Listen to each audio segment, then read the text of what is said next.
हमारे पास गेज तो है, एक हमारे पास जो पैरामेट्रिक है, दूसरा तीसरा और हमारे पास जो एंड करते हैं, that is going to be the last. Depend करता है कि आप लोगों ने जो फोर्थ काइनेमैटिक्स है, क्वेश्चन था जिस फॉर्मेट के अंदर मैं लिखा था point H not point E, some sort of इस तरह की स्टेटमेंट थी। तो जो पॉइंट एच था उस पर कोई जॉइंट मौजूद नहीं था। सो पॉइंट एच में भी हमें एक फ्रेम अटैच करना पड़ा था। सो अगर क्वेश्चन आ जाता है, फॉर एग्जांपल अगर हम लोग ये बात करते हैं कि वो कहते हैं जी ये जो एंड फैक्टर है इस पॉइंट तक मुझे फोल्ड करना चाहिए, इस वाले पॉइंट तक, तो फिर हमारा यहाँ पे भी एक फ्रेम अटैच है। और अगर मैं कहता हूँ कि इस पॉइंट तक फ्रेम अटैचमेंट चाहिए, so this will be the last frame you're going to attach, right? So सबसे पहले बेस फ्रेम के अंदर दो फ्रेम अटैच होंगे, बिकॉज एक बेस फ्रेम होगा और दूसरा फर्स्ट फ्रेम होगा।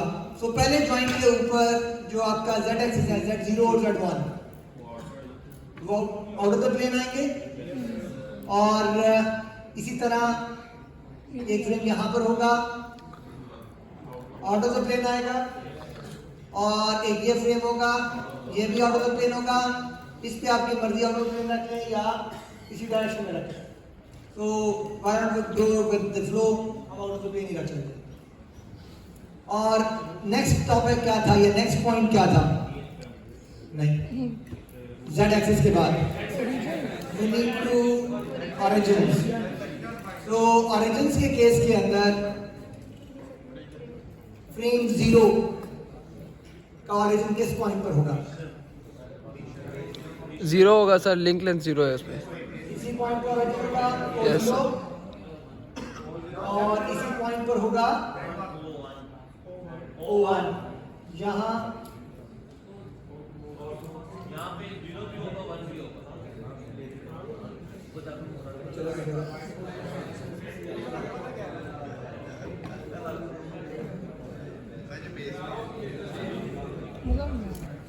So frame 0 will be here, 1 here, frame 2 is going to be here, 3 is going to be here, and 4 is going to be at this point.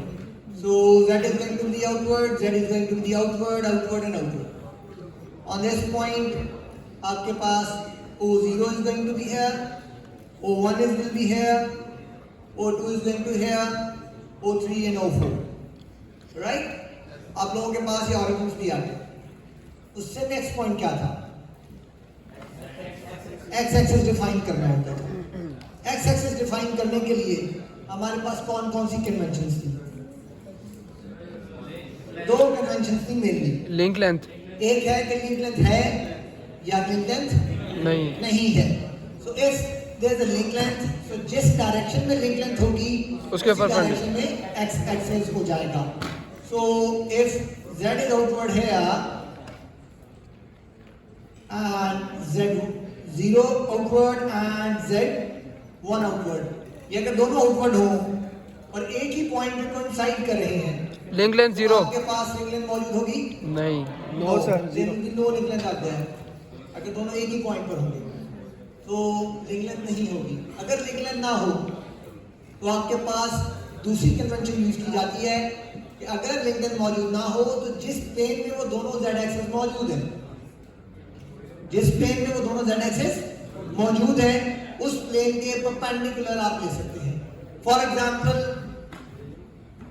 ये out of the plane है, z0 is outward and z1 is outward as well. So in that case what is going to happen, अगर ये outward है तो X axis plane या ऊपर तो को ये जाए। बनता है, या तो ऊपर को, यही प्लेन बन रहा है, एक और प्लेन भी बनता है ऊपर को। ये वाला।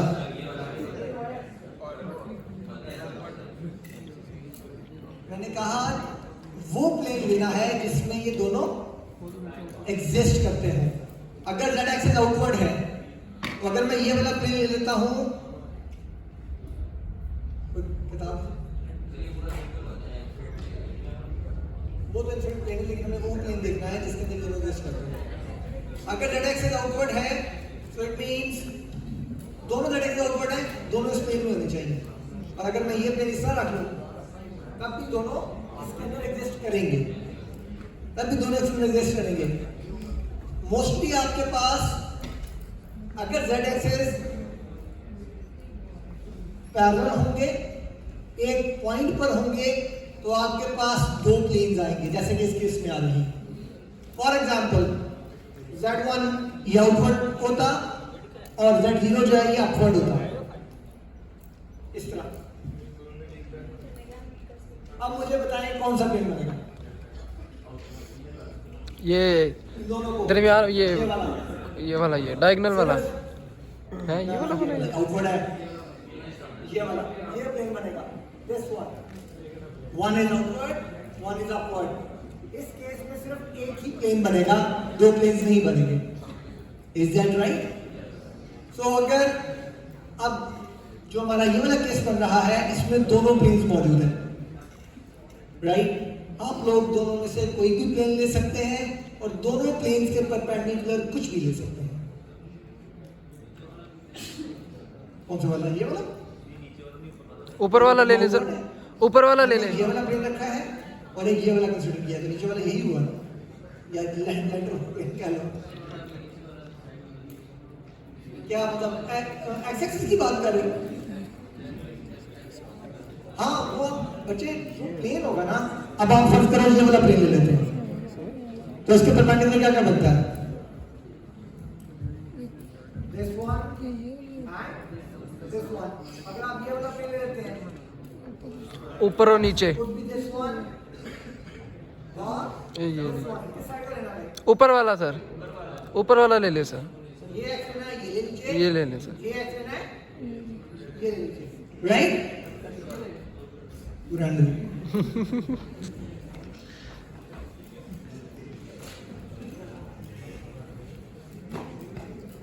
अब्दुल्ला नोट कर रहा है कि नहीं कर रहा?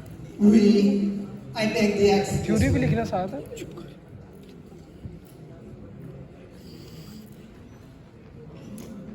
अगर मैं प्लेन ये वाला लेता हूँ, this one, सही बना रहा हूँ, पूरा पूरा एंगल है भाई, अब्दुल्ला का मोबाइल है। ये बन सकता है या कौन सा मर्जी ले लें। अब आ जाए x1 के लिए। x1 के लिए किस किस को देखेंगे? z1 and z2। z1 और z2 को देखेंगे तो z1 भी आउटवर्ड है, z2 भी आउटवर्ड है, इनके दरमियान पैरेलल है, लिंक लाइन बन रही है। बन रही है। So that is the link line students. This one, ये वाली। बिल्कुल तो सर। ये आपके पास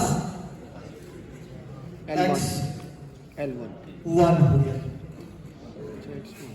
right? Clear?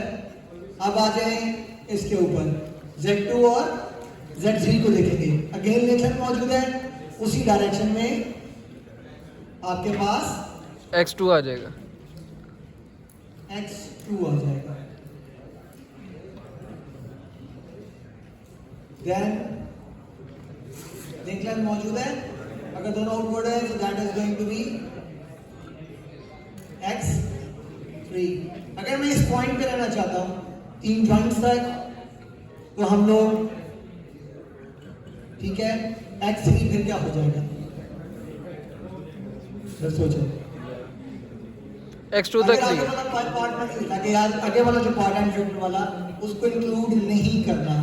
In that case what will happens, because that is going to be the last point, तो आगे की लिंक मौजूद नहीं होगी, तो इसके परपेंडिकुलर z एक्सिस आउटवर्ड है, इसके परपेंडिकुलर जो भी बनेगा दैट इज उस प्लेन के परपेंडिकुलर जो भी बनेगा that is going to be your x3 x axis, right? Students, at this point,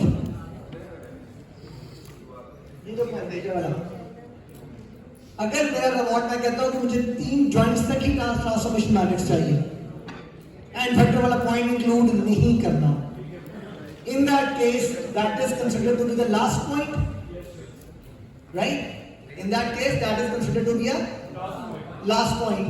तो अब ना आगे कोई z एक्सिस है, ऐसे ही है। तो जब आगे कोई z एक्सिस नहीं है तो यही z एक्सिस बचा, तो उस लिंक लेंथ कहाँ गई? खत्म हो गई, लिंक लेंथ मौजूद नहीं है। अगर लिंक लेंथ मौजूद नहीं है तो व्हाट वाज द आंसर? जिस एग्जिस्ट करता है उसके perpendicular is going to be your X axis. इसके भी चारों साइड निकल सकते हैं। This one is the plane और दिस वन इज एलजीबी। ये दोनों प्लेन हैं, तो दोनों प्लेन में से कोई भी एक्स एक्सिस आपको काम चाहिए। Is that right? क्लियर हो गया? So that is going to be your X axis. और उससे अगला काम क्या था?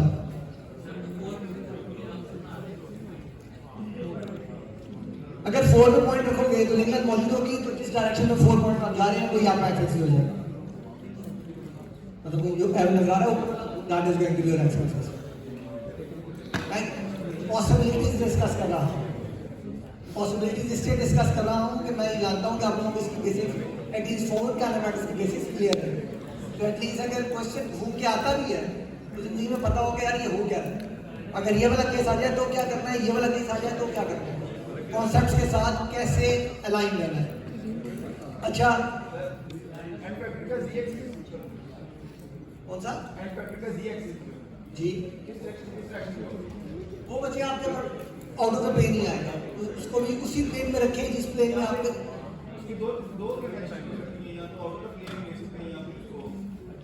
कन्वेंशन है कि बनेगी आउट ऑफ प्लेन के परपेंडिकुलर। मींस जिस प्लेन में आपका लिंक मौजूद है उसके परपेंडिकुलर ले लीजिए, या जिस तरह पीछे वाले चल रहे हैं उस तरह। और मोस्ट ऑफ द टाइम आप लोगों को एन फैक्टर की एक्स और जेड जो है वो गिवन होते हैं। जो मैं क्लास में बता रहा था लास्ट पॉइंट्स मैंने मोस्टली एन फैक्टर गिवन थे।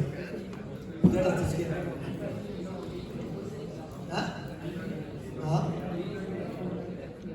एन फैक्टर 4 पे 4 ज्वाइन नहीं है, वो एन फैक्टर पॉइंट है, वहाँ ज्वाइन कोई नहीं। अलबत्ता सम टाइम ऐसा भी होता है कि आपका एक ज्वाइंट मौजूद होता है ठीक एंड फैक्टर के साथ। आगे पेपर इस तरह मूव करने वाला रोबोट का उसी पॉइंट पर, ये अगर एंड फैक्टर है ये केस राइट। तो ये तो हो गए आपके जेड एक्सिस हो गए, एक्स एक्सिस हो गए। अब टेबल की बारी आ गई। डीएच पैरामीटर्स की हम बात करें। डीएच पैरामीटर्स में कितनी चीजें थी? 4 4 चीजें थी। Theta, One was your alpha, one was your A, and theta and D. Yes distance. अच्छा क्लास, इसको ग्रेडेड करना है? Yes sir. क्लास को मैसेज करना है। लेक्चर ग्रेडेड क्लास को मैसेज करना है। कितने भी आपके क्लास चल होगा ना सबको मैसेज करेंगे। 35 आना है तो ग्रेडेड करवा लें ताकि आपकी अटेंडेंस मिल जाए। 13 मिनट उनके 5 मार्क्स डालें। ओके लगा लें सर। ये 5 से 10 सर 30 तो लगाएं सर, 10 हम खुद ले लेंगे सर। सर 30 मार्क्स तो लगा। सर 30 नंबर लगाएं, 10 हम खुद ले लेंगे सर। सर 30 नंबर लगाएं सर, 30 लगा लें, 10 हम ले लेंगे सर। 30 को डाल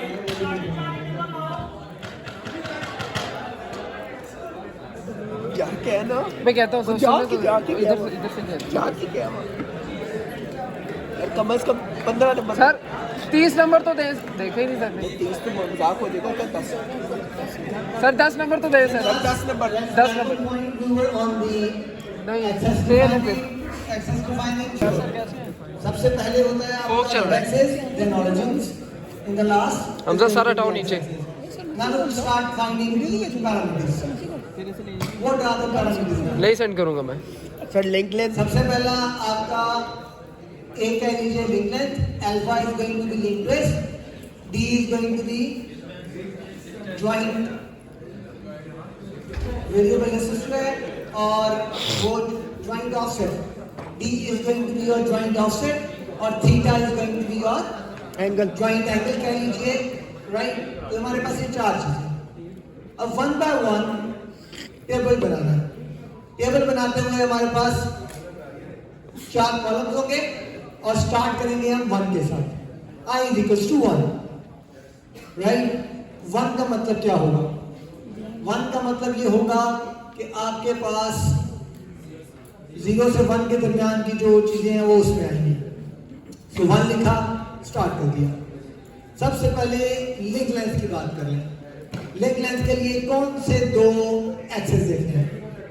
Z0 and Z1 Z1 is going to be your access defined, right?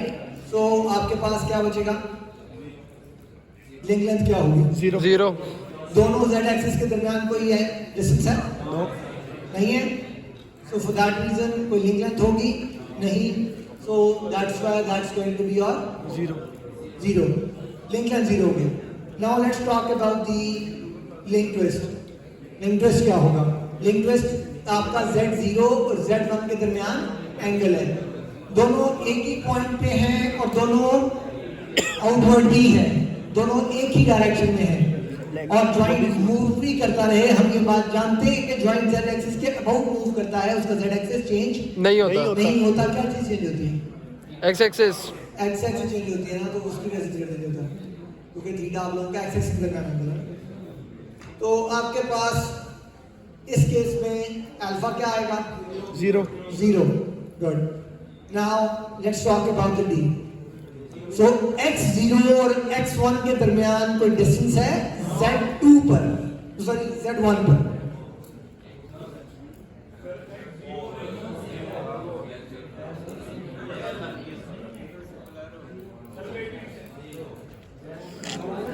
Japanese technology है सर।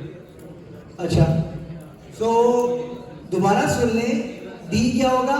दोबारा सुन लें, D is going to be जो D1 है आपका, जो 1 लाइन में है, that is going to be distance between x1 and x0 along z2, sorry z1, जो नेक्स्ट वाला x होगा उसके along x0 and x1 along z1। ये बेटा जी आपके पास x0 है, ये आपके पास z1 है और z1 और z0 एक ही पॉइंट पर थे। So for that reason now what happens, इस डायरेक्शन में क्या इन दोनों एक्सिस के दरमियान डिस्टेंस मौजूद है? दोनों एक ही पॉइंट पे मिले हुए हैं। या तो होना कि ये x0 जो है वो यहाँ पर है, सीधी में अगर इस पॉइंट पर है तो फिर यहाँ से लेके यहाँ तक का डिस्टेंस दोनों के दरमियान z1 पर कंसिडर होता है। अगर नहीं है, इस बात समझ आइए, नहीं इधर मेरे सेकंड 2 सेकंड दे दीजिए। फ्रेम अटैचमेंट जी हाँ। ध्यान है पेपर। बेटा ये आपके पास z1 और z0 है। हमें अभी z1 को देखते हैं। लेट्स से आउटवर्ड क्या है? z1 आ गया और this is your x0, x1 दिखाइए। That is going to be your x1, right? This is your x0, this is your x1. The distance between them on z1, this is your z1. z1 के ऊपर कोई distance है? एक ही point पे meet कर रहे हैं ना z1 के ऊपर। अगर कोई ये यहाँ पर होता या ये चीज यहाँ होती तो z के ऊपर कोई डिस्टेंस होता तो हम कहते कि यार डी मौजूद। ये बात समझिए। This is your x0, this is your x1, right? इन दोनों के दरमियान डिस्टेंस z1 के ऊपर, ये z1 है, z1 के ऊपर तो ये एक ही पॉइंट पे मीट कर रहे हैं कि नहीं कर रहे? अगर डिफरेंट पॉइंट पे मीट कर रहे होते तो हम कहते हैं कि डिस्टेंस मौजूद है। Clear? So D is going to be 0 for that case. Next, last one was that is going to be theta. So that will be discussed on x0 and x1. So this is your x0, this is your x1. So for that reason there is an angle in that. You can call it theta 1. Let's discuss. This is the current configuration. What? This is the current configuration. So अगर robot ने move भी करना है तो ये joint move करना शुरू होता है तो x1 के साथ साथ मूव करेगा सर। इस तरह मूव करता है so x1 will come here. So means changing value. It is not a static value. So you're going to write theta 1 for that. Now comes on the next line, line number 2. Yeah, is equal to 2. So again, leg length क्या होगी? So Where L1. are you gonna check the leg length for that line? Line number 2 के लिए. L1. L1 Z1 और Z2 के दरमियान distance. Link length exist करती है. ये बेटा आपके पास Z1 इस पॉइंट पर है और Z2 जो है वो पॉइंट 2 पर है. तो Z1 एंड Z2 दोनों के दरमियान डिस्टेंस मौजूद है, लिंक लेंथ मौजूद है. जब आप लोग एक्स एक्सिस डिफाइन कर रहे थे तो आपने क्या कहा था? अलोंग लिंक लेंथ आपका एक्स एक्सिस होगा. तो x1 जो है उसी डायरेक्शन में है. तो ये लिंक लेंथ मौजूद है. अगर मैं इसे नाम दे देता हूँ L1 इस लेंथ को, तो A is going to be L1 L1, right? Now let's talk about the alpha. The Link angle twist. between Z1 and Z2. जी बेटा.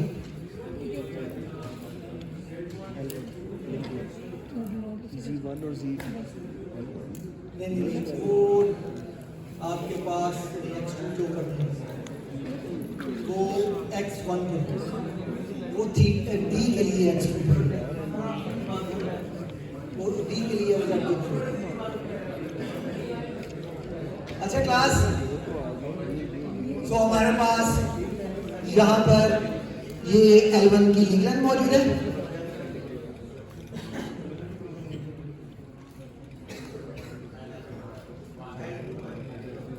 ये L1 आ गया. Now talk about the D. Z2 और Z1. and Z1 को देखेंगे, दोनों auto तो plane है. Yes sir. तो D क्या कहता है? अरे D देख रहे हैं ना अपन लोग? अल्फा से Twist. अल्फा के लिए Z2 Link और twist. Z1 को देखना है. दोनों आउट ऑफ द प्लेन है, दोनों के दरमियान अब एंगल क्या है? 0 एंगल. 0. और अगर ये मूवमेंट होगी जॉइंट्स की, तो Z एक्सिस मूव नहीं करता. आप लोगों को पता है जॉइंट्स की मूवमेंट्स की, because movements about the Z axis होती हैं. Z एक्सिस अपने पॉइंट पर स्टिल रहता है, x चेंज होता है. So for that reason it's gonna stay 0. So now for that reason आपके पास जो Alpha अल्फा है 0. वो 0 आ गया. लिंक लेंथ आपके पास L1 आ गई, अल्फा 0 आ गया सेकंड लाइन के अंदर. Now the third thing is D. D. D क्या होगा? You're gonna check Distance. x1, x2 along Z2. ये आपके पास x1 आउटवर्ड है इस पॉइंट पर, राइट? और इस पॉइंट पर आपका ये x2 है. ये एक ही पॉइंट पर दोबारा मीट कर रहे हैं और Z2 पर क्या एक ही पॉइंट पर मीट कर रहे हैं? यस. यस. ये वो पॉइंट है जहां पे वो मीट कर रहे हैं Z2 पर. तो डिस्टेंस 0 है. Distance 0 होगा. Yes, sir. So that is going to be 0. Let's talk about the angle.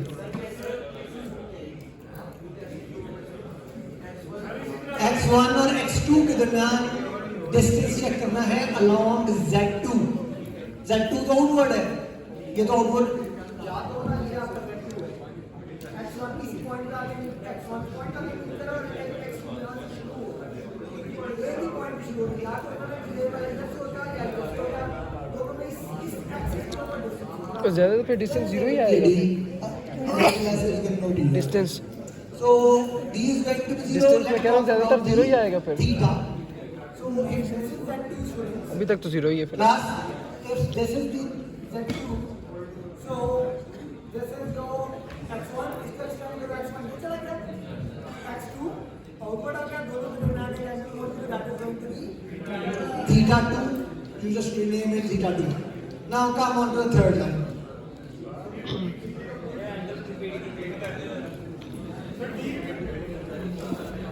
मुझे तो थीटा नहीं समझ आ रहा ये angle. Students, this is your Z2. Everyone listen carefully.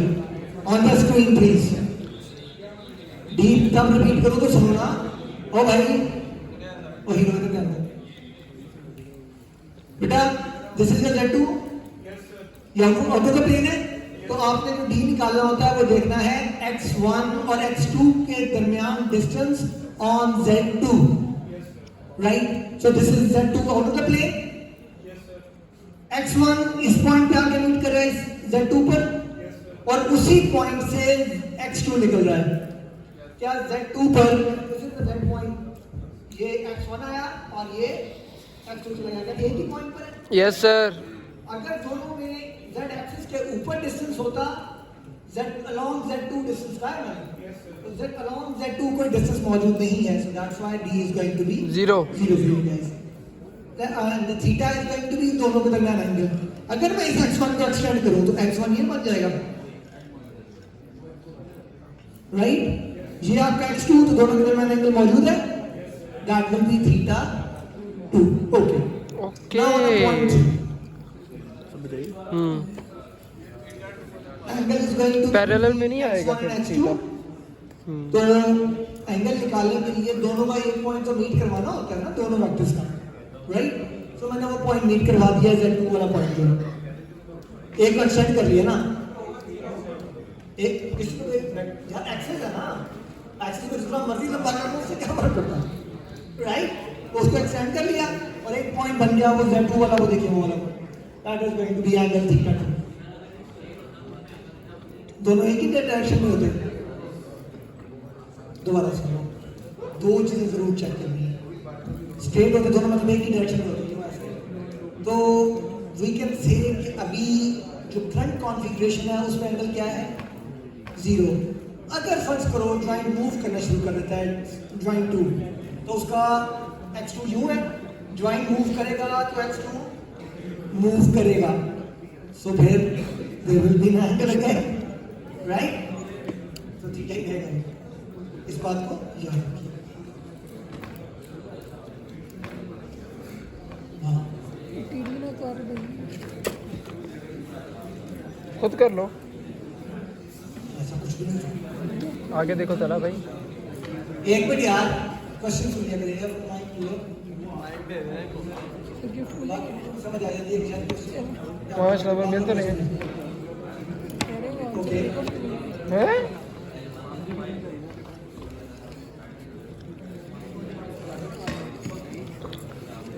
Hamza भाई, नहीं तो हमजा भाई का मफलर ले लो, टिश्यू नहीं है तो चाहिए। ये Z2 है, आपका क्या असद भाई चाहिए टिश्यू चाहिए तो मफलर ले लो हमजा भाई का। ये ओहो HD रिजल्ट है। ओके ओके 5 नंबर लगेगा। हाँ नहीं अटेंडेंस तो नहीं होगी,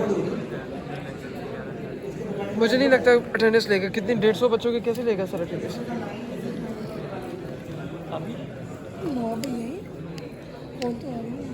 लाइक आदमी है, उसको टेंशन नहीं है, आया ही नहीं है। वो 7 फुट का आदमी नजर आ जाता, आया ही नहीं है वो। तो ये बताइए कि आपका हम Z2 और Z3 देख रहे थे। सो Z2 और Z3 के केस में आपके पास लिंकन मौजूद है, that is going to be L2, और अल्फा अगेन दोनों आउट ऑफ द प्लेन है, angle is going to be 0। चाहे ज्वाइंट चेंज भी हो रहे हो तो वो अपना डायरेक्शन चेंज नहीं करते। और तीसरा आपके पास आ गया D, तो D भी अगेन देखिए x2 और x3 के दरमियान डिस्टेंस होना चाहिए ऑन Z3, तो Z3 पे वो दोनों एक ही पॉइंट पे मीट कर रहे हैं, तो D is going to be 0 again. Let's talk about the theta. So there will be a theta in it because when the joint start moving, the joint number 3 start moving, तो x will start moving around to and fro motion. So at the end क्या होगा आपके पास? There will be a theta. क्या होता है? Right? So that's what we assume कि आप लोगों का ये टेबल बन गया 3 था। ठीक है, अब मुझे कोई बता सकता है कि इसके अंदर टेबल बन गया, Z4 तक जाते हो, Z4 पे चले जाओ, Z4 पे आप देख लेते हैं। नहीं ठीक नजर आ रहा है। उसके ऊपर आप लोगों का ज्वाइंट आ जाता है, लेट्स से अगर मेरा Z4 जो है वो फॉर एग्जांपल अगर मैं इसी डायरेक्शन में लेता हूँ Z4, अगर मुझे Z4 दिया हुआ है, दिया होगा इन्फेक्टेड के अंदर ना, let's say Z4 is this one. मुझे लगता है यही तो पेपर में नहीं आएगी इसकी। अच्छा कराई हुई है। या Z4 का आउटपुट ले दो, X4 नहीं इस दफा कह रहे हैं सर सिंपल इस तरह की डायग्राम दूंगा। और मेरे को राइट क्वेश्चन तो आएंगे। हैं? आप ये लीजिए तो 5 क्वेश्चन 4 क्वेश्चन चार क्वेश्चन आएंगे। या x4 so this is your z4 this is your z5 so अब हमारे पास अगर z4 u होगा in this direction और z3 जो है वो आउट ऑफ द प्लेन है तो इनके दरमियान एंगल क्या बनेगा तो alpha is going to be 90 90 degree लेकिन प्लस का 90 या माइनस का 90 ये देखें किस पे हम ओए प्लस नेगेटिव आ गया z3 to z4 जाना है हाँ this is your z3 this is your z4 link twist है सर 90 का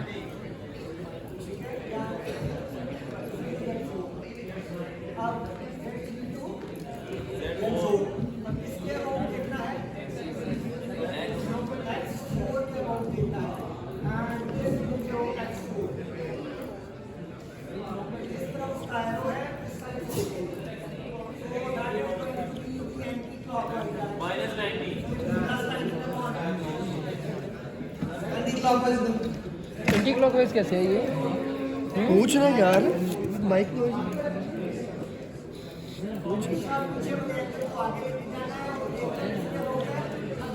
एक्स एक्सिस के अराउंड देखना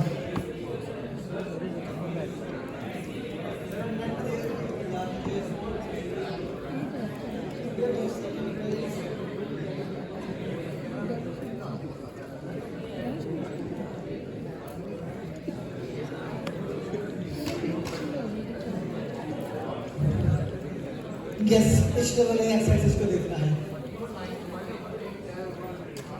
x3 किस डायरेक्शन में है z4 की पैरेलल ही है so if this is z4 this also है यही आपके पास x4 भी सॉरी x3 भी यही है सो इन दिस डायरेक्शन ये आउटवर्ड है तो इसी साइड से देखेंगे so this angle is going to be the anti-clockwise or this angle is going to be clockwise. So ये डायरेक्शन देखेंगे ये कौन सी लगती है अगर हम ये देखें तो that is going to be the anti-clockwise direction. So it is going to be anti-clockwise. ये कैसे पता चला एंटी क्लॉकवाइज है अब्दुल्ला भाई क्लास ये तो आपका लास्ट पॉइंट हो गया 90 की आ गया उसके बाद आ जाए आप लोग लिंक लेंथ के ऊपर तो लिंक लेंथ मौजूद होगी that is going to be L3 जो तो छोटा सा पार्ट है लास्ट में L3 वाला that is going to be L3 अब आ जाए D के ऊपर D होगा नहीं होगा जीरो है एक ही डिस्टेंस बिकॉज़ दोनों z एक्सिस एक पॉइंट पे मीट कर जाएंगे Yes, sir. ठीक है अब आ जाए थीटा के ऊपर थीटा 3 विल बी x3 को इधर को x3 नजर ही नहीं आ रहा सर अभी x3 और x4 के दरमियान दैट इज कहाँ है नजर ही नहीं आ रहा x3 कहाँ पे है नो थीटा कम ऑन यार there will be no theta क्योंकि जिस डायरेक्शन से आप लोगों का लास्ट पॉइंट मूव कर रहा है एंगल भी वैसे ही मूव कर रहा है ये याद रखिएगा ऐसे केस में आपके पास थीटा 0 ही है डी बेटा z3 और z4 देख लीजिए z3 out of the plane है ये इस पॉइंट से आउट ऑफ द प्लेन है और z4 यू है एक ही पॉइंट पे मीट करके ना तो x3 पे देखो फॉर एग्जांपल ये x3 है तो एक ही पॉइंट पे मीट नहीं कर ये अगर x3 है वही z4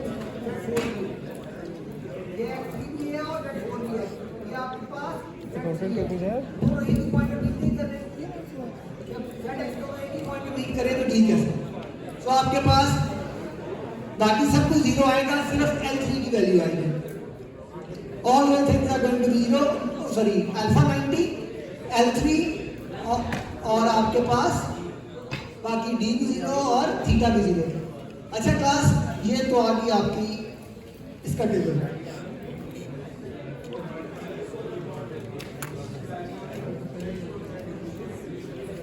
क्या कह रहे हो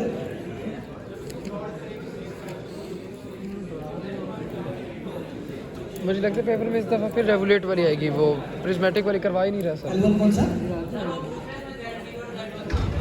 समझदार लगते हैं। ये बच्चे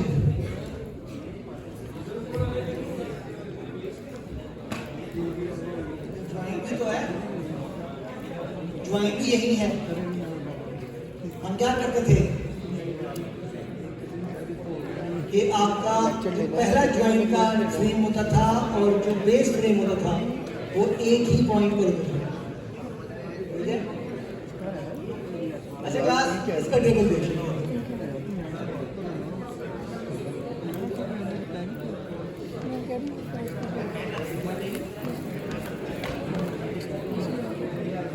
एक सेकंड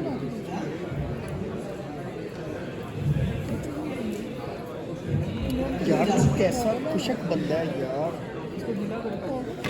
मैं उनको भेज रहा हूँ। वो अच्छे लास्ट से अपनी स्ट्रीक बना रहे हो। Okay okay okay. अब ऐसे में समझाना है आपने।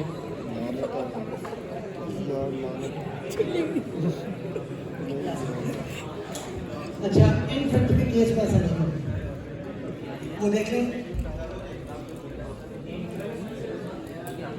यही है यार, यही है। ये है फॉरवर्ड काइनेमैटिक्स का formula.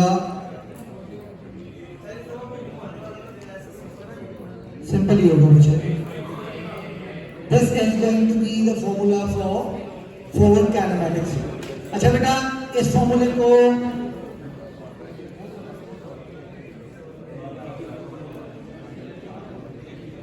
class, listen carefully. Everyone, I minus 1 लिखा है, इसका मतलब है this is 1, so जो पहली लाइन है आपके टेबल की, उसमें I क्या है? 1 का बचेगा। टेबल में पहली लाइन 1 से स्टार्ट होती है, 1 2 3 एंड फिर आपके फ्लोर पे गए। सो अगर हम लोग तीसरे ज्वाइन तक रहेंगे तो कितनी ट्रांसफॉर्मेशन मैट्रिक्स बनेगी? 3। और अगर हम लोग लास्ट वाला एंड फैक्टर भी इंक्लूड करते हैं तो कितनी ट्रांसफॉर्मेशन मैट्रिक्स बनेगी?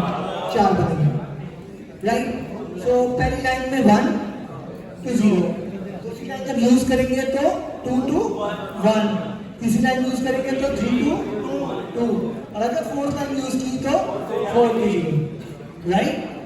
अच्छा, ये तो आपके पास आ गई ट्रांसफॉर्मेशन मैट्रिक्स।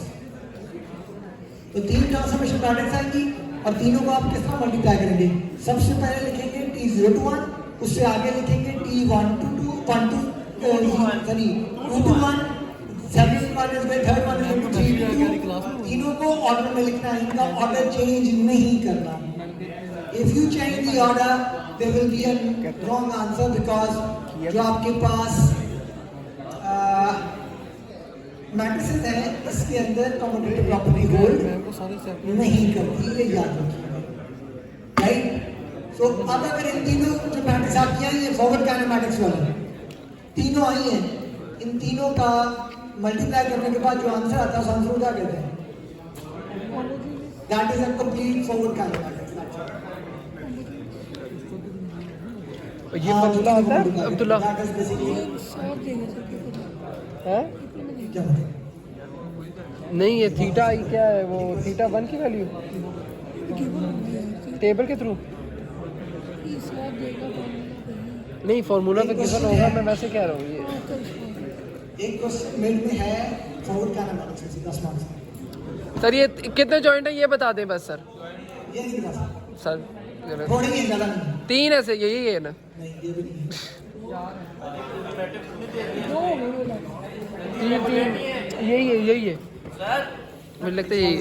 ये क्या हुआ था, इस बार करके फॉरवर्ड काइनेमैटिक्स का इंक्लूड कर लें ताकि मार्क्स बढ़ जाए, क्योंकि वो में थोड़ा ये क्या हुआ सर, ये तीनों रेगुलर ही है। मुझे लगता है यही डायग्राम देगा। मुझे लगता है ये तो सर दोबारा यही देगा। 3 भी होंगे कि नहीं होंगे तो वापस बताएगा, ये भी नहीं बता सकता।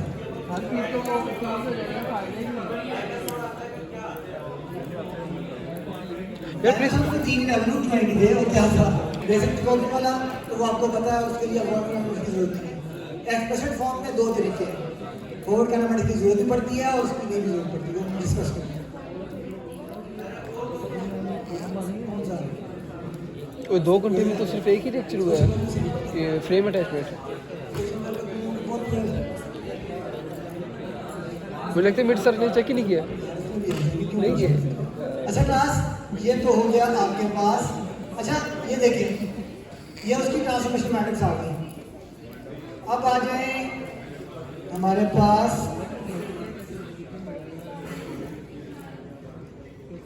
जो खुद ये वाला जिससे पढ़ा रहे हैं सर। बेटा ये बुक है और ये भी क्लासरूम में गिवन है। सबसे पहली चीज है, इसमें रुको तो सही। गिवन है सर, गिवन है सर, यकीन है सर। सबसे पहले text book for the reporters, सबसे पहली चीज यही थी। थर्ड चैप्टर है, मैं पेज नंबर बता देता हूँ। 76, 77 या इसके इर्द गिर्द घूम रहा होगा, देख लीजिएगा, ठीक है।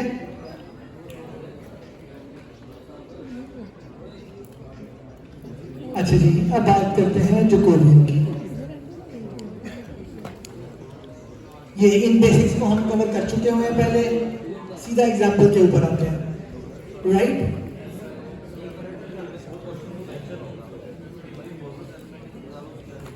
ये वाली एग्जाम्पल ले जी, अब बताइए।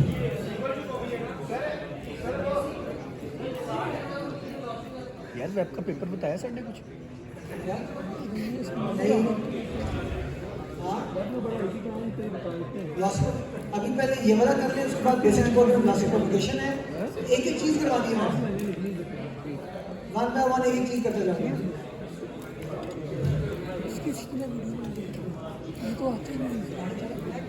एक लफ्ज नहीं आता इसका जैकोबियन। नवाब भाई से समझ लेंगे, मसला ही नहीं है। नहीं करता होना है कोई ऐसे बात करेगा मैम से। मैं नहीं मैसेज करता, बुरी बात होती है। हाँ। कौन सी बुरी बात सर, मैम ने कोई टीसी करते रहे तो बुरी बात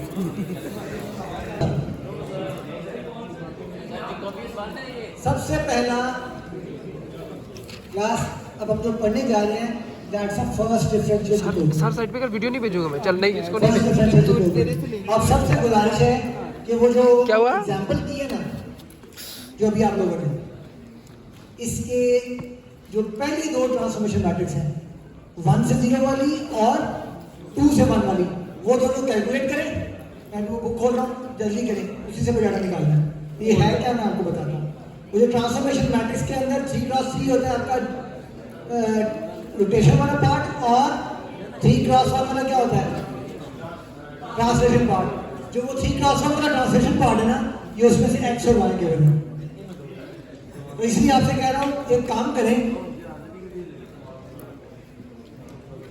ये फॉर्मूला यूज करें और जो टेबल की पहली दो लाइंस हैं उनकी दो ट्रांसफॉर्मेशन निकाल के उनको मल्टीप्लाई करें, जल्दी करें। cos थीटा 2 आ जाएगा,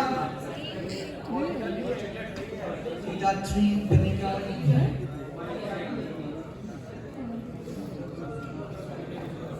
यार मैं ये कर दे तो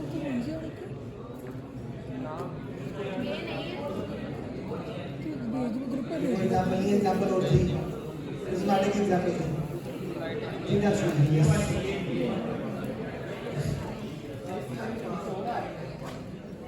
किसकी, ये वाली वैल्यूज? वो मैट्रिक्स ये इससे निकाली है बुक में। ये वो ये जो एग्जांपल ऊपर वाला टेबल है ना, ये सेकंड वाला टेबल इसकी, ये है एग्जांपल नंबर 1। ये कौन सा एग्जांपल है, 3.11 है ना। तो ये जो ट्रांसफॉर्मेशन मैट्रिक्स निकाली है इसने 3.11 में निकाली। एग्जांपल ये वाला मुझे क्या है, ताकि मेहरबानी ध्यान कर लें। अच्छा क्लास, इनको जब मल्टीप्लाई करेंगे, जो आपने मैट्रिसेस निकाले हैं, थर्ड निकालेंगे, मल्टीप्लाई करेंगे, तो आपके पास जो चीज आएगी वो ये मल्टीप्लाई करेंगे। 4x4 की मैट्रिक्स आ गई। उस 4x4 की मैट्रिक्स में 3x3 आपकी रोटेशनल पार्ट और 3x1 वाला ट्रांसलेशन पार्ट और नीचे 0, 0, 1, ठीक है। तो जो 3x1 वाला पार्ट है उस यस 1 2 3 ऊपर वाली वैल्यू को x की वैल्यू कहते हैं, सेकंड वाली वैल्यू को y की वैल्यू और थर्ड वाली वैल्यू को ये बोलो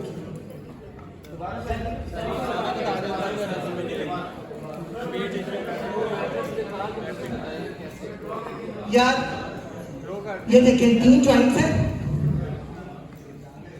ठीक है। इन तीनों जॉइंट्स की फॉरवर्ड काइनेमैटिक्स निकाली है, फॉरवर्ड काइनेमैटिक्स कंप्लीट निकलती है।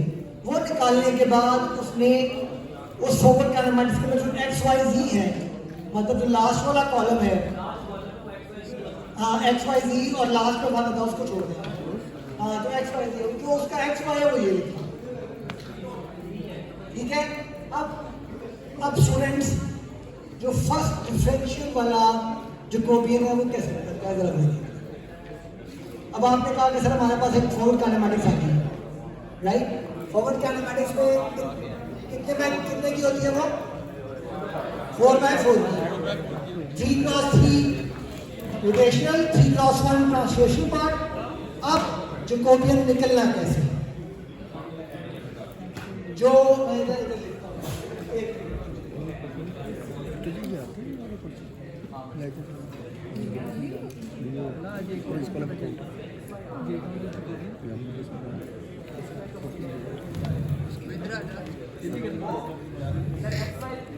बल्कि यार ये एग्जांपल गिवन है पूरी की पूरी।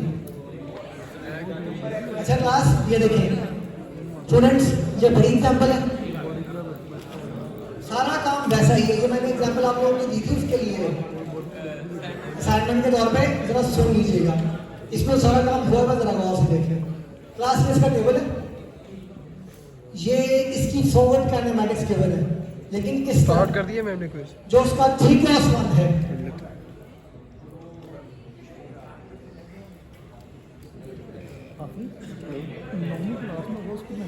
कर दिया यार। अगर बेटा मैम ने कुछ स्टार्ट कर दिया। डिफरेंशियल वाला जैकोबियन निकालना होगा तो फर्स्ट जो फॉरवर्ड काइनेमैटिक्स है वो गिवन होगी। ये कंप्लीट इसकी एक जो रोबोट का 6 डिग्री ऑफ फ्रीडम वाला, ये उसकी कंप्लीट फॉरवर्ड काइनेमैटिक्स है। वो लिखी किस तरह नहीं जरा देखिए, उसका जो 3x1 वाला वेक्टर है ना वो ये लिखा है, और जो उसकी 3x3 वाली मैट्रिक्स है, पहला कॉलम 3x3 का, दूसरा और तीसरा, पहला कॉलम ये लिखा है, दूसरा कॉलम ये लिखा है और तीसरा कॉलम। टोटल कितनी टर्म्स हो गई 12 टर्म्स हो गई, 9 रोटेशन की और 3 ट्रांसलेशन की। अब ये उसके एक्स वाई जी है। फर्स्ट डिफरेंशियल निकलता कैसे है, फर्स्ट डिफरेंशियल जैकोबियन सबसे पहले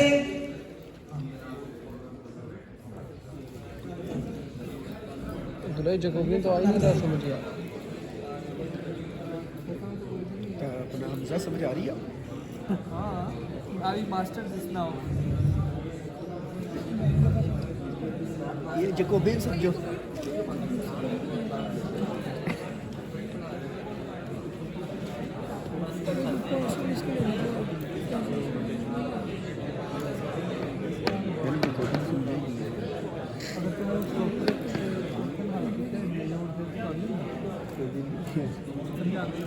इधर तो क्वेश्चनिंग आती है,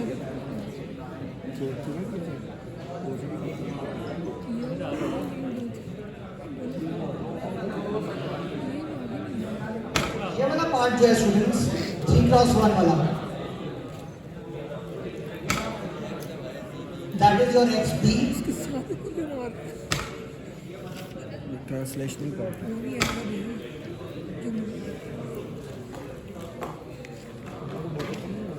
अस्सलाम वालेकुम, कहाँ हैं? हेलो ये एक्स आर,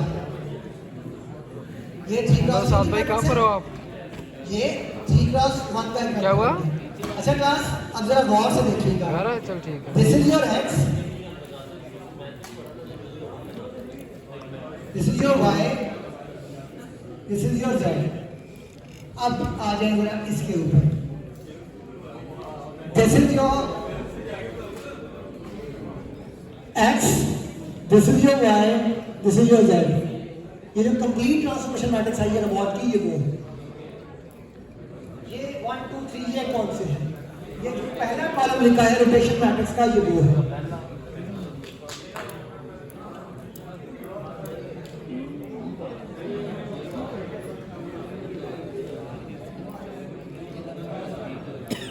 जो ये 3 वैल्यूज लिखी हैं बेटा, ये 3 1 2 3 ये वैल्यूज, ये 3।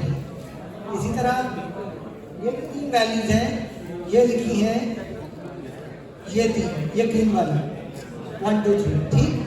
और इसी तरह जो लास्ट वाला ये कॉलम है, दिस वन, ये कॉलम लिखा है 1 2 3।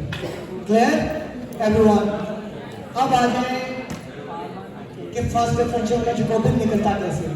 अब आपको पता चल गया कि फॉरवर्ड काइनेमेटिक्स लिखी किस तरह हुई है उसकी। अब आ जाए जरा, सबसे पहले जो जैकोबियन है वो किस चीज की हुई है? जैकोबियन है आपके पास एंगुलर वेलोसिटीज और लीनियर वेलोसिटीज। जो आपकी लीनियर वेलोसिटीज हैं वो इन ऊपर वाली 3 टर्म से आएंगी, एक्स वाई से, एक्स वाई जी से।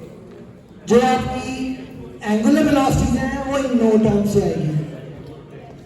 Is that clear? लेकिन बेसिक जैकोबियन के अंदर 3 लीनियर होते हैं और 3 टर्म्स एंगुलर होती हैं। ऐसा क्यों है? ये जो जैकोबियन है फर्स्ट डिफरेंशियल वाला जैकोबियन जो है वो रिप्रेजेंटेशन डिपेंडेंट है। क्या है? Representation dependent. जो आपने फॉरवर्ड काइनेमेटिक्स निकाली है वो निकाली है थ्रू कार्टेशियन कोऑर्डिनेट सिस्टम। अगर कार्टेशियन कोऑर्डिनेट सिस्टम के थ्रू काम करेंगे तो आपकी रोटेशन मैट्रिक्स 3x3 की ही होगी।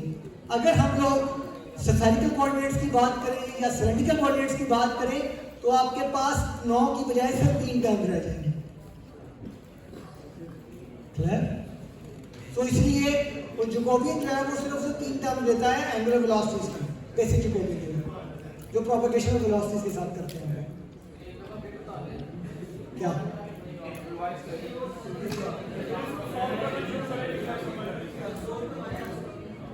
दोबारा बोलता हूं, मुझे ये बता इसमें से अनेक समझ क्या मिला है?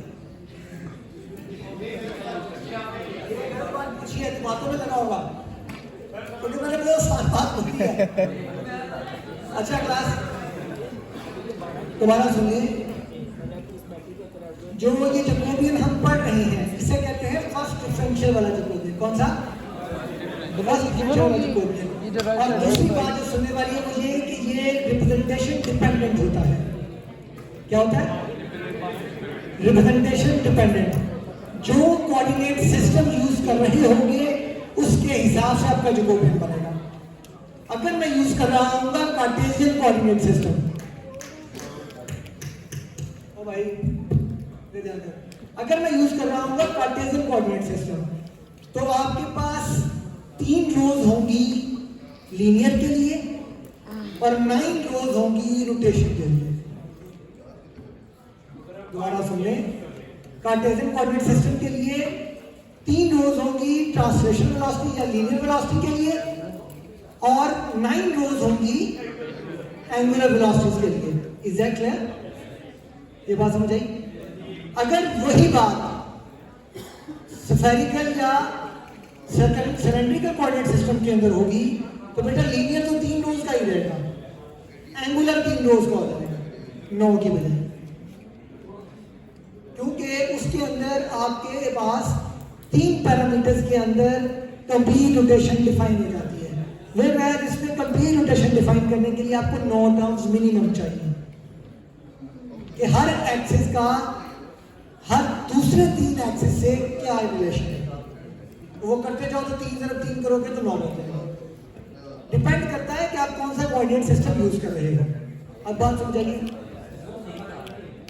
कार्टेशियन एक्स वाई जी वाला कार्टेशियन नहीं होता है। हम एक्स वाई ही पढ़े ना, एक्स कोऑर्डिनेट निकाला, वाई जेड निकाला, वो क्या है? कार्टेशियन कोऑर्डिनेट सिस्टम ही है। और हम आगे कार्टेशियन ही पढ़ रहे हैं काफी देर से, आगे भी पढ़ते हैं। अच्छा अब बात कर लो, ये तो समझ आ गया।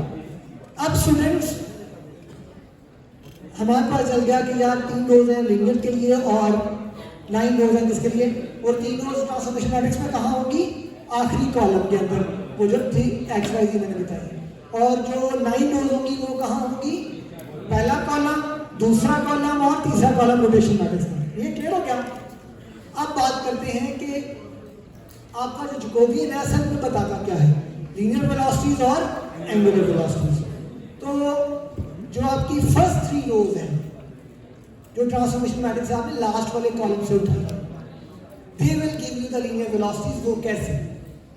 अभी तो वो डिस्टेंस के अंदर गिवन है ना, ऐसा है या नहीं? मतलब वो थीटा गिवन है, साइन थीटा, थीटा क्या है? एंगुलर डिस्टेंस है, राइट? आपके पास डी क्या है? लीनियर डिस्प्लेसमेंट है, ट्रांसलेशन डिस्प्लेसमेंट है। L1 क्या है? लीनियर डिस्प्लेसमेंट है। आप उसे वेलोसिटी नहीं कह सकते। उसका फर्स्ट डेरिवेटिव लोगे, पार्शियल डेरिवेटिव लोगे, तो वो क्या बन जाएगा? वेलोसिटी बन जाएगा। सो वही काम हमने करना है। इसकी जो पहली 3 रोज हैं, इसका पार्शियल डेरिवेटिव लोगे with respect to the joint variables. Joint variables कौन से होते हैं? Q1, Q2, Q3, it depends upon the joint type. इस एग्जांपल की जो हमने की थी उसमें मुझे ये बताएं कितने ज्वाइंट्स थे? 3। पहला ज्वाइंट कौन सा? Revolution, theta 1, theta 2, theta 3। तो पहला ज्वाइंट वेरिएबल क्या होगा? थीटा। दूसरा ज्वाइंट वेरिएबल क्या होगा? थीटा 2। तीसरा ज्वाइंट वेरिएबल क्या होगा? थीटा 3। थीटा 3। और अब ये जो एग्जांपल है इसके अंदर देखें कितने ज्वाइंट्स हैं? इस एग्जांपल के अंदर 6 हैं। First, second, third, fourth, fifth and sixth, 6 joint हैं। पहला कौन सा है? पहला ज्वाइंट कौन सा है? दूसरा, तीसरा, चौथा, पांचवा और छठा भी रेवोल्यूशन। अब फर्स्ट डिफरेंशियल लेना कैसे है? ये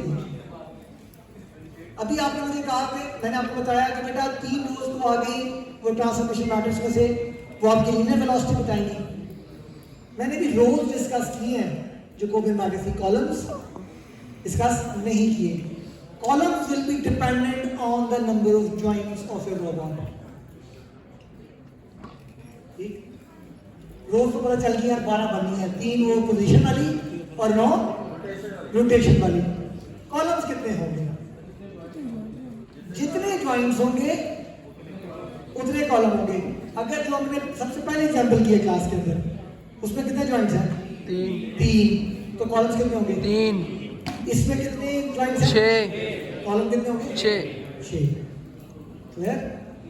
अब बनाने रोज बनानी किस तरह है, कॉलम्स बनाने किस तरह है, वो वैल्यूज पुट कैसे करनी है या आनी कैसे? जिस तरह ये लिखा हुआ है, ये रोज की फॉर्म में लिखा हुआ है कि ये बेटा तेरी पहली रो बनाएगा, ये दूसरी रो बनाएगा, ये तीसरी रो बनाएगा, चौथी, पांचवी, छठी, सातवीं, आठवीं, नौवीं, 10वीं, 11वीं, 12। अब ये 12 रोज है। अभी 12 रोज के साथ साथ कॉलम कैसे बनाने हैं वो देखते हैं। इस रोबोट का पहला ज्वाइंट कौन सा है? तो उसका ज्वाइंट वेरिएबल क्या होगा? Theta 1, right? इन 12 की 12 लाइंस को थीटा 1 के साथ पार्शियल डिफरेंशिएट कर दो। तो 12 रोज पहला कॉलम बना देंगे। ये जैकोबियन तो नहीं लिखा हुआ, ये तो सिर्फ ट्रांसफॉर्मेशन मैट्रिक्स को मैंने हिस्सों में डिवाइड किया है ना। तो जब जैकोबियन स्टार्ट करेंगे फर्स्ट डिफरेंशियल वाला, तो पहली लाइन पकड़ी, इसका पार्शियल डेरिवेटिव लो पहले ज्वाइंट के वेरिएबल से। पहला ज्वाइंट कौन सा है? थीटा। थीटा 1। तो C1 है, S2 है और D3 है।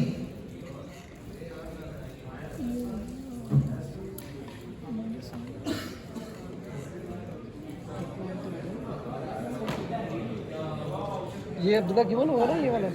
So C1, S2, D3 minus S1, D2। इसको थीटा 1 से डिफरेंशिएट करोगे क्या बनेगा? 0। कम ऑन, क्या करना है? पार्शियल डिफरेंशिएट करना है। पार्शियल डिफरेंशिएट कैसे निकालते हैं बच्चों? बेटा एक बात याद रखें, जिस वेरिएबल से पार्शियल डेरिवेट कर रहे हो, अगर वो वेरिएबल मौजूद है उस टर्म के अंदर, अगर वो वेरिएबल मौजूद है उस टर्म के अंदर, तो उसका डेरिवेटिव ले लोगे। सिर्फ वही टर्म वेरिएबल कंसिडर होगी, बाकी तमाम टर्म्स कांस्टेंट होगी। अगर वो साथ मल्टीप्लाई हो रही है तो साथ लिखनी पड़ती हैं, अगर प्लस हो रही है तो वो फिर जीरो हो जाएगी। सबसे पहली टर्म क्या है? C1H2D3। इस टर्म के अंदर आपके पास θ1 है, C1 का मतलब क्या है? cos θ1। H2 का मतलब क्या है? sin θ2। D3 का मतलब D3। ये टर्म मल्टीप्लाई हो रही है, इन तीनों में से क्या θ1 मौजूद है? तो आपके पास जब cos का डेरिवेटिव लो माइनस साइन आता है, प्लस साइन आता है? Minus sine 1 sine 2 D3। Minus का साइन, आगे साइन 1 मौजूद है, तो वो साइन जब कन्वर्ट हो जाएगा cos में, cos 1 D3। पहली लाइन बन गई जो कॉपी की। अगली लाइन कैसे बनेगी? अगली रो को θ1 से डिफरेंशिएट, उससे थर्ड रो को θ1 से, एंड सो ऑन। जो कॉपी की पहली लाइन बन गई। अगली लाइन कैसे? अगला या पहला कॉलम बन गया, अगला कॉलम कैसे बनेगा? दूसरा पॉइंट कौन सा? वैल्यू था, तो इन्हीं सारों को θ2 से डिफरेंशिएट करना। ये पे इधर साइन होगा ना? ठीक है, दूसरा कॉलम। तीसरा जॉइंट प्रिज्मेटिक जॉइंट है, तो D3 से डिफरेंशिएट करोगे, तीसरा कॉलम। फोर्थ जॉइंट कौन सा है? Fourth column, then fifth, then sixth column. अब सिंपल एग्जांपल की बात करते हैं, जिस तरह हमने बात की D3 का डेरिवेटिव क्या होगा? थे। D3 का डेरिवेटिव पहला कॉलम θ1 के थ्रू, दूसरा कॉलम भी θ2 के थ्रू, और तीसरा कॉलम θ। तो मुझे ये बताइए कि एग्जांपल आपने लिखी है, इसके अंदर जैकोबियन मैट्रिक्स के हाफिज ऑर्डर क्या होगा? ओने करवा ऑर्डर स्टैंड फॉर कल क्या? 12/3। मैसेज किया अभी नहीं है कुछ? वो तो पहले ही होंगे ना। से मेरी बात हुई है। फर्स्ट डिफरेंशियल के हिसाब से आपने एग्जांपल दिया है, रोज अरे सर अली रोज बात तो सुनो। जॉइंट आपके 3 है तो 3 हो गया। अगर 2 जॉइंट हो जाए तो मेरा बैग भी पकड़ा कॉलम कितने रह जाएंगे? अगर एक जॉइंट का कॉलम कितने रह जाएंगे? 1। एक ही कॉलम रहता है। फर्स्ट डिफरेंशियल वाला वो समझ आ गया? वो कैंसिल हो गया। कॉलम कैसे निकलता है?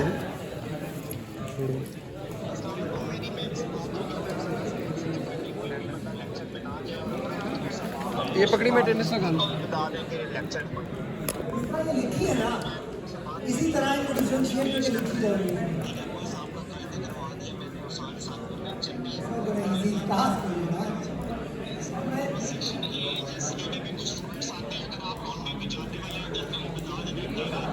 मीठी भी लिख दे। ओए मेरा पूरा किसके लिख रहा है ये बिना? 7th सेमेस्टर की? नहीं, फॉर 21 लिख एक हिंट दे रहा हूँ इनके अंदर।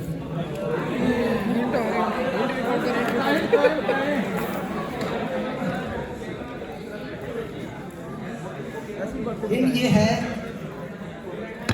जो डायनामिक्स का क्वेश्चन है, जो डायनामिक्स का क्वेश्चन है, उसमें जो चीजें आपको रिक्वायर्ड है वो आपकी जैकोबियन वाले क्वेश्चन से मिल जाएगी।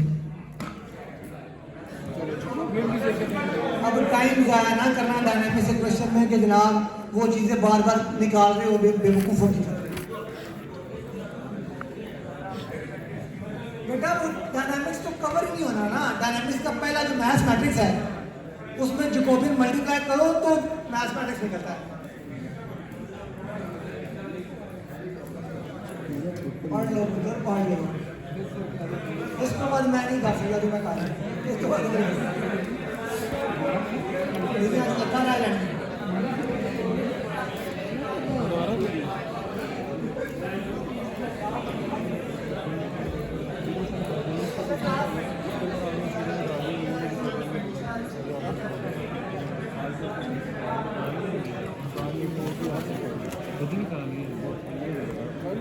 एक घंटे का लिया था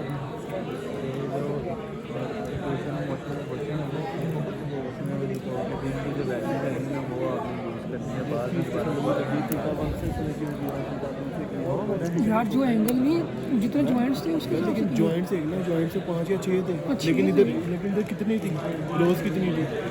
1 2 3 4 थी, 12 तो थी, लेकिन थीटा 1 को पूरी से कर रहा था, पूरे कॉलम से। हाँ सारे से फिर थीटा 2 को, लेकिन उस हिसाब से तो हमारे दो बज जाने थे। थीटा 4 थीटा 5 बज जाना था हमारा, थीटा 6 समझ रहा हूँ भाई, सॉरी भाई। क्योंकि कॉलम हमारे पास कम थे ना, कॉलम हमारे पास 4 है।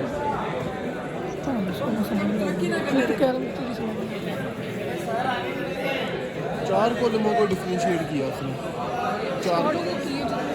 हाँ चार 4 कॉलम्स को, ठीक है। थीटा 1 थीटा 2 थीटा 3 थीटा 4, लेकिन डायग्राम के अंदर थीटा 5 था और थीटा 6 था। वो अगर ज़्यादा होंगे तो फिर करेंगे। सारों को करने हैं जितने गेम बने ये तो बता रहे हो। तो पहले सवाल नहीं किया हो यार, ये पहले नहीं किया हुआ, ये मिड वाला है, ये मिड वाला सवाल ये बस स्टार्ट ही नहीं किया इसने। लेकिन सीन पता क्या है, उसमें हम क्या करते थे, थीटा 1 को सारे कॉलम से करते थे, हाँ इसमें लेकिन इसके अंदर एक कॉलम से कर रहा है।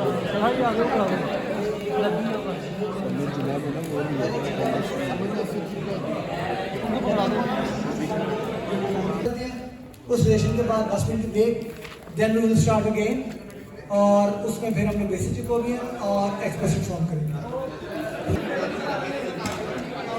दरमियान रिलेशन है, सारा पढ़ा है।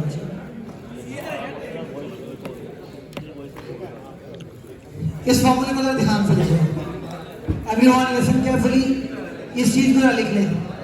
मैं सवाल यहाँ सॉल्व करने की कोशिश करता हूँ। मैं बेसिक को भी स्टार्ट कर रहा हूँ, बदला होगा सब सर, मैं नोट कर रहा हूँ। ये फॉर्मूला लिख ले ऑल ऑफ यू। अब्दुल्ला भाई का मैच खेलने जाना है आज हमने। ये वाला याद, ये मुझे देना, इसको भी दे सेंड कर। ये C equals to A cap B A minus AZ AY 0 0 minus AX minus AY AX 0 BX BY के मतलब लगी इवन होगा, लेकिन मैं अभी सॉल्व करने के लिए कह रहा हूँ।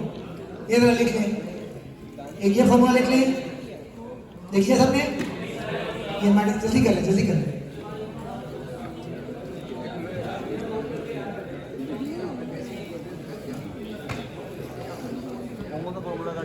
ये वाला क्रॉस प्रोडक्ट वाला, हाँ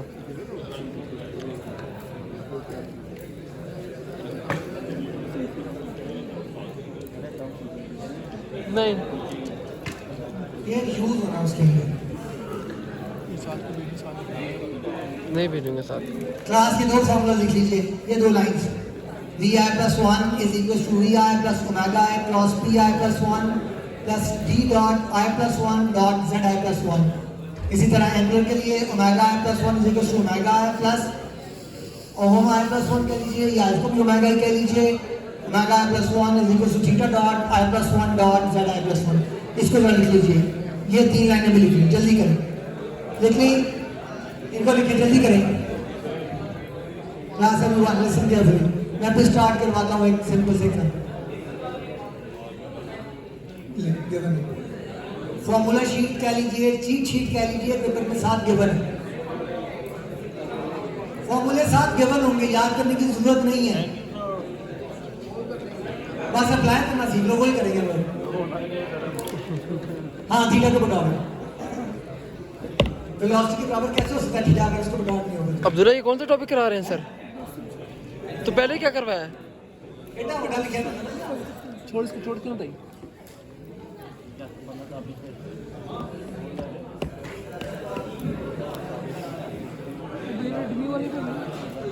कहते हैं पर उम्मीदें बाहर मैच है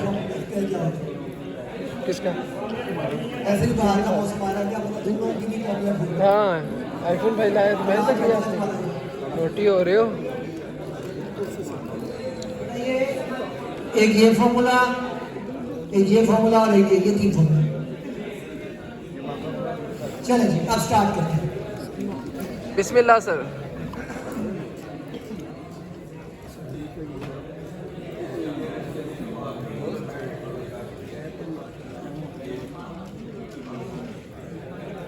करते यार तो शुरू हो गया।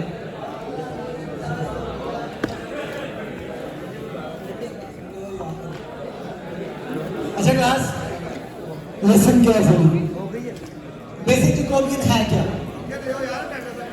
ऑल ऑफ यू लास्ट में सब लोग, ओ भाई तुझे बहुत खुशी चढ़ी हुई है तो भी मैं टोपा मैन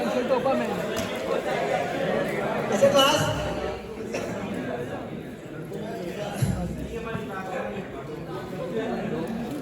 कहाँ गए? ये लड़कियां कहाँ गई हैं? अब्दुल्ला हाथ खड़ा करो, अब्दुल्ला हाथ खड़ा करो। अच्छा क्लास, लिसन केयरफुली। आपके पास जो बेसिक जैकोबियन है इसमें क्या क्या चीजें कैलकुलेट करनी होती है? लीनियर वेलोसिटी और एंगुलर वेलोसिटी। आपके पास लीनियर वेलोसिटी कैलकुलेट करने के लिए फॉर्मूला वो लिखा हुआ है लीनियर वाला।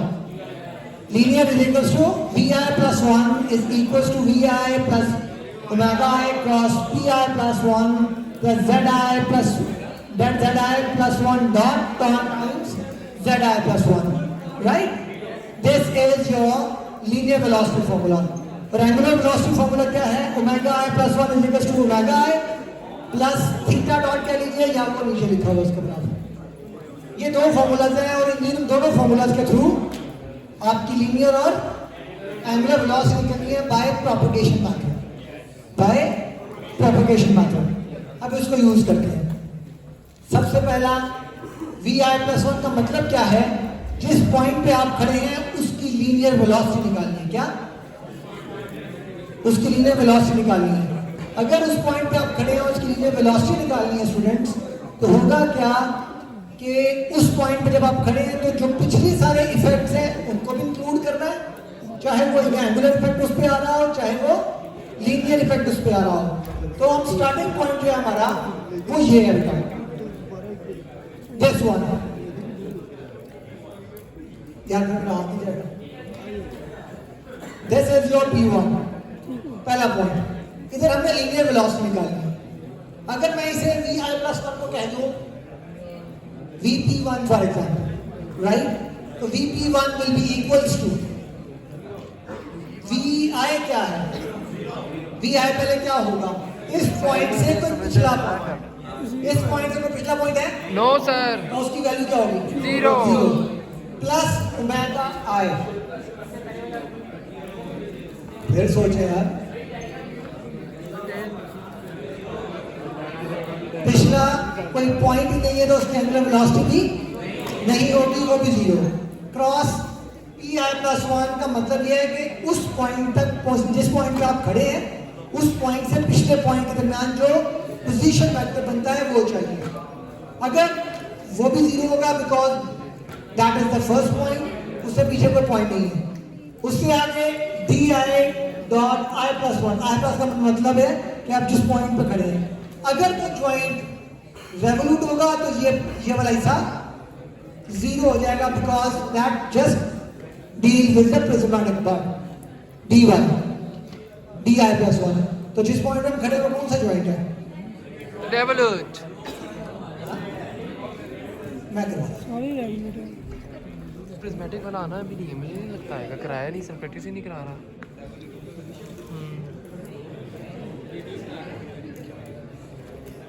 जैस कैश पैसे सेंड करोगे वीडियो आएगी, वैसे नहीं आनी है। पहले सेंड करो फिर आएगी। कितने घंटे हो गए? कितने घंटे? नो ट्रस्ट नहीं है भाई। कितने घंटे हो गए? 1 घंटा 14 मिनट।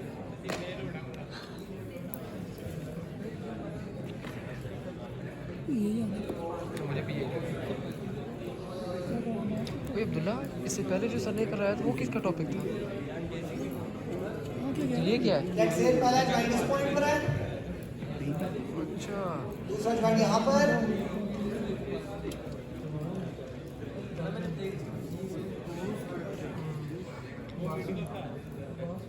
क्या होगा? 10 नंबर का था वो, सिर्फ एक क्वेश्चन।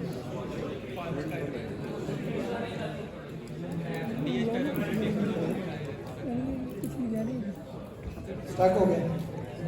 हो गया। एक ज्वाइंट इस पॉइंट पे, ठीक है, this is going to be your L1.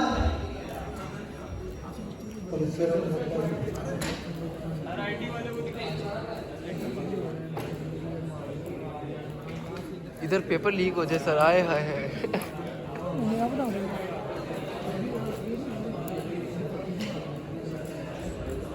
इसके बाद कौन सा रहेगा? नेटवर्क रहेगा।